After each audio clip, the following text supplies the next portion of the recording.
നമസ്കാരം പ്രിയമുള്ളവരെ, ആസാദിയുടെ global news ഡെസ്കിലേക്ക് എല്ലാ മാന്യപ്രേക്ഷകരെയും സ്വാഗതം ചെയ്യുകയാണ്.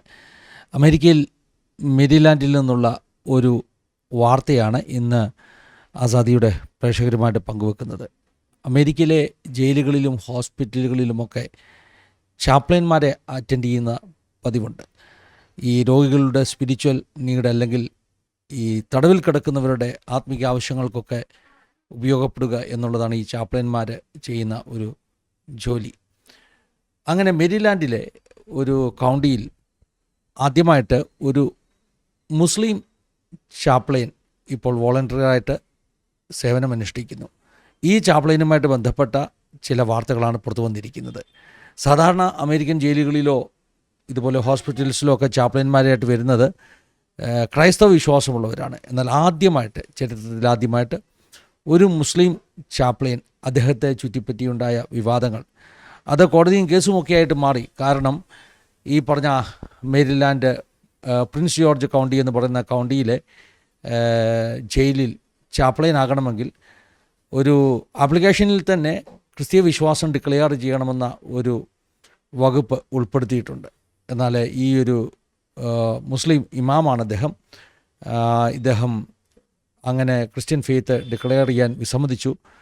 എന്നാൽ ക്രിസ്തീയ വിശ്വാസം ഡിക്ലെയർ ചെയ്യാത്തത് കൊണ്ട് അദ്ദേഹത്തിന് ആ ജോലി ലഭിച്ചില്ല. പിന്നീട് council on American Islamic relations എന്നൊക്കെ പറയുന്ന ഒരു സന്നദ്ധ സംഘടന, CAIR എന്ന് പറയുന്നൊരു സന്നദ്ധ സംഘടന, ഈ അമേരിക്കയിലെ ഏറ്റവും വലിയ മുസ്ലിംസിന് വേണ്ടിയുള്ള സിവിൽ റൈറ്റ്സിനൊക്കെ വാദിക്കുന്ന ഒരു ഓർഗനൈസേഷനാണ്. ഈ ഓർഗനൈസേഷൻ അദ്ദേഹത്തെ സപ്പോർട്ട് ചെയ്യുകയും അങ്ങനെ ഈ ഇമാമിന് വേണ്ടി കേസ് വാദിക്കുകയൊക്കെ ചെയ്തു. അങ്ങനെ ഇപ്പോൾ കേസ് ഒരു ഒത്തുതീർപ്പിൽ എത്തിയിരിക്കുകയാണ്. അതായത് ഈ കൗണ്ടി ജയില് ഒരു കോൺട്രാക്റ്റിലായിരുന്നു അമേരിക്കയിലുള്ള ഒരു പ്രിസൺ മിനിസ്ട്രിയുമായിട്ട്. ആ പ്രിസൺ മിനിസ്ട്രി ഓഫ് അമേരിക്ക, ആ പ്രിസൺ മിനിസ്ട്രിക്കാർ ഈ ഒരു വ്യക്തിയെ മതത്തിൻ്റെ പേരിൽ ഡിസ്ക്രിമിനേറ്റ് ചെയ്തു എന്ന പേരിലുള്ള കേസ് നടക്കുന്നത് കൊണ്ട് ഒരു ഒത്തുതീർപ്പ് എന്ന വിധത്തിൽ ഇപ്പോൾ ഏതാണ്ട് $2 ലക്ഷം അടുത്ത ഒരു തുക നഷ്ടപരിഹാരമായിട്ട് ഈ ഇമാമിന് കൊടുക്കാമെന്ന് എഗ്രി ചെയ്തിരിക്കുന്നു. ഇമാമിൻ്റെ പേര് ഡോക്ടർ എഡ്രീസ് ബ്രിഡ്ജസ് എന്നാണ്. ഇദ്ദേഹം ഈ ഡിവിനിറ്റിയിൽ മാസ്റ്റേഴ്സൊക്കെയുള്ള MD ഒക്കെയുള്ള ഒരാളാണ്. അദ്ദേഹം സ്വാഭാവികമായിട്ട് ഒരു ചാപ്ലൈൻ്റെ ഒരു വേക്കൻസിയിലേക്ക് അപ്ലൈ ചെയ്തു. എന്നാൽ അപ്ലൈ ചെയ്യുമ്പോഴാണ് അദ്ദേഹത്തിന് മനസ്സിലാകുന്നത് ഈ പ്രിൻസ് ജോർജ് കൗണ്ടിയിലെ മേരിലാൻഡിലുള്ള ഈ കൗണ്ടിയിലെ ജയിലിൽ ആ ജയിൽ അധികൃതർ ഒരു ചാപ്ലൈൻ പോസ്റ്റുകളൊക്കെ പ്രിസൺ മിനിസ്ട്രി ഓഫ് അമേരിക്ക എന്ന് പറയുന്ന ഒരു സംഘടനയ്ക്ക് വേണ്ടി ആ സംഘടനയുമായിട്ട് കോൺട്രാക്റ്റിൽ ഉൾപ്പെടുത്തി ആ സംഘടനയാണ് ഇവിടെ ചാപ്ലൈന്മാരെ അപ്പോയിൻറ്റ് ചെയ്യുന്നത്. അപ്പോൾ ചാപ്ലൈൻസിനെ അപ്പോയിൻറ്റ് ചെയ്യുമ്പോൾ ആ സംഘടനയുടെ സ്റ്റാഫായിട്ട്, പ്രിസൺ മിനിസ്ട്രി ഓഫ് അമേരിക്കയുടെ സ്റ്റാഫായിട്ടാണ് അവിടെ അപ്പോയിൻമെൻറ്റ് നടക്കുന്നത്. ആ ഒരു സംഘടനയുടെ അണ്ടറിലായിരിക്കും. അവർ കൊടുത്ത ഒരു പ്രത്യേക വ്യവസ്ഥയാണ്, അതായത് പ്രിസൺ മിനിസ്ട്രി ഓഫ് അമേരിക്ക കൊടുത്തൊരു വ്യവസ്ഥയാണ് അവരുടെ ക്രിസ്ത്യൻ ഫെയ്ത്ത് ഡിക്ലെയർ ചെയ്യണമെന്നുള്ളത്. എന്നാൽ ഈ ഇമാമിന് വേണ്ടി വാദിച്ച ഈ കെയർ എന്ന് പറയുന്ന അമേരിക്കൻ ഇസ്ലാമിക് റൈറ്റ്സിന് വേണ്ടിയൊക്കെ വാദിക്കുന്ന സംഘടന വാദിച്ചത് ഇത് ഫസ്റ്റ് അമെൻഡ്മെൻറ്റ്, അതായത് അമേരിക്കയിലെ ഫസ്റ്റ് അമെൻഡ്മെൻറ്റ് വളരെ പ്രധാനപ്പെട്ടതാണ്. റിലീജിയസ് ഡിസ്ക്രിമിനേഷൻ ഉണ്ടാകാൻ പാടില്ല, എല്ലാ മതക്കാർക്കുമുള്ള ഫ്രീഡത്തെക്കുറിച്ചുള്ള അമെൻമെൻറ്റാണ്. ആ ഒരു അമെൻമെൻറ്റ് ഭരണഘടനയിലുള്ള ആദ്യത്തെ ഭേദഗതി തന്നെ ലംഘിക്കുന്ന ഒരു നടപടിയാണിത്. ചാപ്ലൈനാകുവാൻ ഏതെങ്കിലും ഒരു പർട്ടിക്കുലർ മതത്തിൻ്റെ ആളാകണം എന്നില്ല. കാരണം ജയിലിൽ ഒരു മതക്കാരല്ലല്ലോ, എല്ലാ മതക്കാരും ജയിലിലുണ്ടാകുമല്ലോ.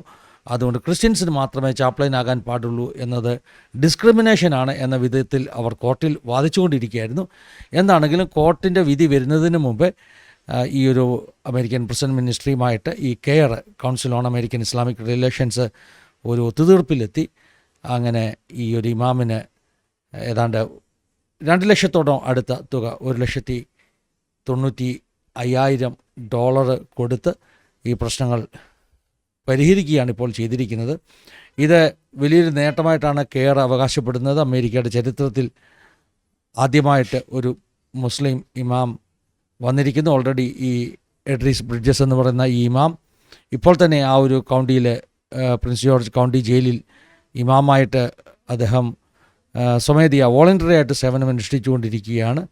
അത് അമേരിക്കയുടെ ചരിത്രത്തിൽ ഒരു വളരെ പ്രധാനപ്പെട്ട ഒരു കാര്യമായിട്ടാണ് ഈ ഒരു സംഘടന, കെയർ എന്ന് പറയുന്ന സംഘടനയൊക്കെ അവകാശപ്പെടുന്നത്. എന്നാൽ ഇതിൻ്റെ മറുഭാഗത്ത് അമേരിക്ക എന്ന് പറയുന്ന രാജ്യത്ത്, ക്രൈസ്തവ രാജ്യമെന്നറിയപ്പെടുന്ന രാജ്യത്ത് ഉണ്ടാകുന്ന വലിയ വ്യത്യാസങ്ങളാണ് ഇത് സൂചിപ്പിക്കുന്നത്. ഭരണഘടനയുടെ അവകാശങ്ങൾ അങ്ങനെ ആയിരിക്കുമ്പോൾ തന്നെ ക്രിസ്ത്യൻ രാജ്യം എന്ന ഒരു ലേബലിൽ അറിയപ്പെട്ട അമേരിക്കയിൽ ഉണ്ടാകുന്ന വലിയ മാറ്റങ്ങളുടെ സൂചനയാണിത് എന്നത് ഈ വലതുപക്ഷ ചിന്താഗതിയുള്ള ക്രിസ്ത്യാനികൾക്ക് വളരെ ആശങ്കയുണ്ടാക്കുന്ന ഒരു വാർത്ത കൂടിയാണിതെന്ന് പറഞ്ഞുകൊണ്ട് ഈ ഒരു ന്യൂസ് ബുള്ളറ്റിൻ ഇവിടെ അവസാനിപ്പിക്കുകയാണ്. ദൈവം എല്ലാവരെയും സഹായിക്കട്ടെ, അനുഗ്രഹിക്കട്ടെ. God bless you all. Have A wonderful time.